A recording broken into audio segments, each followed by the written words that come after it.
Charlie Hanson produced 2 series of extras for BBC, HBO, and in 2008 won a Golden Globe for the extras special TV movie. He produced Ricky Gervais and Stephen Merchant's movie Cemetery Junction. In 2011, he produced Life's Too Short starring Warwick Davis. As of now, he continues to produce Derek. So without further ado, or gilding the lily, as advertised, as promised, Charlie Hanson. Good morning, Charlie. Good morning to you. I think we need to jump into talking about some Derek. That is really blown up over in the UK. It's getting ready to take off here on Netflix in September. When you were first approached to do this and you read that initial pilot script, what was the first thing that you felt? Ricky approached me and said, look, I've got this character I did a while ago that I'd really like to do.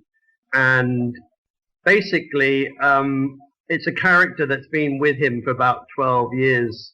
Even before The Office, he was kind of doing little bits of Derek in his live shows, and he just hadn't found a setting or a way to make it work within a comedy. And then when he had the idea of setting it in an old people's home, he suddenly had an environment where Derek could exist and work well. So we did a pilot, and I guess it's true to say we did a pilot to test the water and see how to play the character. I mean, more for Ricky, if anything, to kind of work out the best way to make the character likable, believable, and to kind of see how the public would take to it.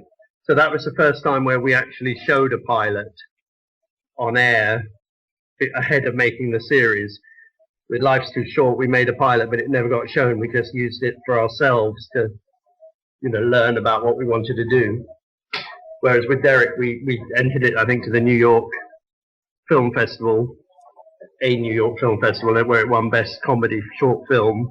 So that encouraged us because obviously we thought, well, Americans, albeit a smallish niche audience, liked it. And then the pilot went down well when it was shown on TV over here. So we made a few adjustments and made the series. I think this is, I don't know if it's a testament to the writing or the acting, or even the directing. But it's been one of the few sitcoms where I've sat and watched it, and you're a big ball of lovey emotion and crying because something special's just happened, and then you got Kev that shits his pants. And makes you laugh uproariously at the same time as the fact that you're sitting over here going, wow, that was a really touching, moving part of this. And then you got face slapping funny comedy in the very next second. Is it because of the acting, directing, or is it the writing that makes that happen? Well, initially it's the writing, because I think everything comes from good scripts. And Ricky did take quite a lot of time and care in the writing, and we were crying, when we read some of the scripts, particularly the last episode. Most of us were crying, when we first read that. So we kind of knew that the emotion was there as well as the funny stuff. I think probably in the early scripts when we were first, because we kind of, as Ricky writes, and we bring in some actors and workshop the scenes, and there was probably a little bit more comedy and knockabout comedy in the early drafts, and slowly he kind of layered it with more emotion and more reality in a sense, and the more that came into it, the more powerful it became. And certainly as the series was shown on TV, we had that reaction, people saying, they're finding it funny, and then certain episodes they were crying. We could tell this was the first time that we had a massive response on Twitter to one of our shows. So we could tell the way that the audience was responding to it instantly, which I guess that's another thing that, Twitter is quite amazing in that respect, because you get instant feedback. You get a few people that hate it and tell you straight away they hate it, but fortunately we were getting many more positive comments coming through on Twitter than the negative ones.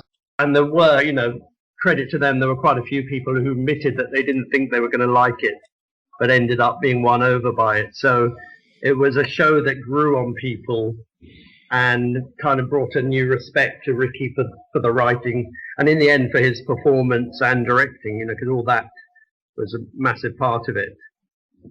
What I found is a lot of the negative comments came from people who hadn't watched it and were basically, they assumed that Ricky, as Derek, was basically taking the piss out of people with disabilities or people who were autistic, which if you watch it, you will see that is not the case. No, he's basically someone that, is perhaps has learning difficulties. He's not the brightest spark, but he's an extremely emotional, kind person who just likes everybody. And in that sense, he's, quite simple. But the fact that he is, such a sympathetic character, I think that's what grew on people. They realized there was no malice in his character. And therefore, Ricky certainly wasn't, if you like, taking the piss out of people or sending them up. He was actually drawing a really sympathetic, likable character that people really felt for and actually liked. Derek is at the heart of this old people's home, but there's Hannah, who runs the home, is like the mother figure. Carl was almost like the paternal figure, keeping an eye on Derek and keeping things running tightly and smoothly. And then you had the kind of spoilt other child, which was Kevin, who was just sort of messing about all the time. But even by the end of the series, kind of Kevin's character has gone on an arc, and people saw Kevin in a different light by the end of the series. So, there was a family feeling to it. And then people who came into it, like the young girl playing Vicky, who's now going to be a regular in the new series. And some of the old people, we didn't really know the old people at all. So obviously with the actors, we were able to cast them. With the old people, we kind of grew to know them as we did the series. So I think when we come to do the second series, there'll be more involvement with them because Ricky now knows them as people and knows what they're like. And we talk about them all the time, even though we haven't seen them since we finished the series, we kind of have really nice memories of them and talk about them. So it makes it a lot easier to do a second series because you know what you can do with some of the characters. And, we're very conscious of not working them for too long. Do you have to treat them like babies then? Well, no, you only work them for 2 hours a day, and they have a twin that comes in. Most of them love to be on set, and they really love doing it. And actually, some of them sort of surprised us with in fact, the woman who is actually 92, a woman called Margaret, she was so active that she actually had to slow down and act being older sometimes because she was so sprightly. But when it was meal time, we'd have our runners would help some of them, get back to their caravans and get their food. So we sort of, if anything, we maybe have had extra kind of runners just looking after them and making sure they were fed and, looked after properly. But they were a great bunch. They all had amazing stories to tell, which haven't appeared on air yet, but they're things that they just told us. And they had a wealth of experience in showbiz, from way back, from music hall stories to theatre days, early TV, all kinds of fascinating stories. Well, and I noticed that in one of the episodes, you guys kind of touched on, to me, it felt like you were touching on some of their past lives when you had that little montage of all of them sitting around on the set, but they're remembering themselves as younger. And I was hoping that was a precursor to the second season, which we will hopefully, get to hear some of these stories, which sounds to me like this what you're doing. Yeah, no, we definitely want to bring up some of their younger relatives visiting them and some of their stories. Well, as I say, we learned through the first series a lot more about them as we got to know them. Well, I am looking forward to being able to talk spoilers on this as the American public embrace it on Netflix. I don't want to give too much away, but I really think that the job done with the two actors, Doc Brown, Dom, who comes in, as well as Holly, who does Vicky, yeah. Yeah, Vicky. Holly Dempsey was, yeah. Vicky. Working them in to the script like that, as well as, I mean, that was one of the most powerful scenes I saw was when Carrie and Holly were, you know, first time that Holly got the high scores, and she broke down and told her that, and you know, it really shows that you know how much a simple act of kindness can really change a person's outlook. Yeah, and I think, you know, that's one of the exciting things that I found working with Ricky over the years, when a certain actor might come into the room at an audition, and there's that feeling. It happened with Ashley Jensen, who played opposite him in Extras, and Holly Dempsey, when she came into the room, we basically knew within 5 minutes that she had got the role. You know, she read the scenes, and then I think Ricky asked her some questions, and you know, a little bit of improvisation. And he actually, I think one of the things he said to her was, "So what would you like to do with your career, or whatever?" And she came out with the line "Kardashians" and that as a sort of ad lib in the audition, and it was like Ricky just fell about. From that moment, I think she kind of knew in her head she might have got it. And later on, you know, he said, "And what do you read?" And she went, "Twitter." So she's quite an inventive girl, and a great talent. So we were really pleased, and so that's always rewarding when someone new comes on the scene and you realise you've got a talent. She actually came in for one episode, and then by the time she left, Ricky said, "I think we're going to have her in more." So she ended up in 3 episodes. And now she's going to be a regular in the second series.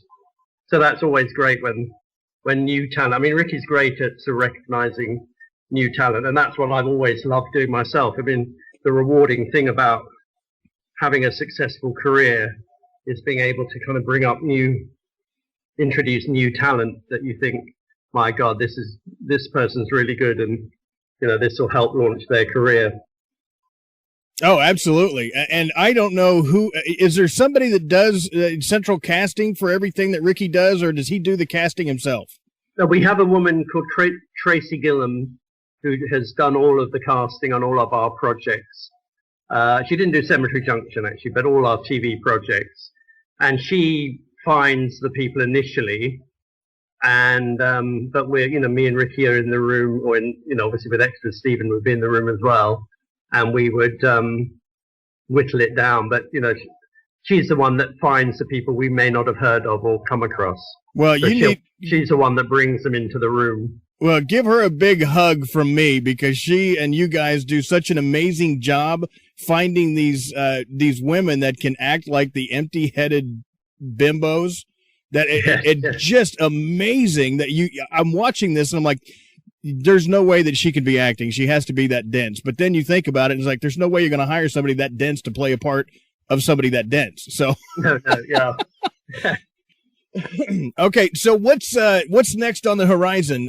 You're doing the second season of Derek, correct? That's correct. Yes, we start pre-production in September and then filming it November through to December. We're doing another 6, and that will be on probably on UK TV next March, April time, next Easter. Well, Charlie, I know you originally told us that you had a few minutes to spare for us, and with even. I know. I hope you can don't have too much trouble editing it all down. No, I think Ross will do a fine job, but I want to say thank you on behalf of Ross Owen and Nightmare Celebrity Interviews for taking the time out of your day today to join us here. And I look forward not only to the United States release of Derek on Netflix in September, but also season 2. And I'm not going to lie to you, I'll probably end up watching that on the online as well. Great. Well, I hope you enjoy it, and thanks very much. It's been a pleasure, and I hope you have fun talking to Ricky later. Well, I can only imagine that he won't be a stick in the mud like some of the comics I've talked to, but I can't wait to get him on the line and have him share his thoughts on the entire process as well. Great. Well, it's been a pleasure anyway. Bye for now. I'm sure I'll speak to you again sometime in the next year. I will definitely hope to get you rescheduled in the near future to talk about the reception of Derek as well as the film projects that you're working on. Right. Okay.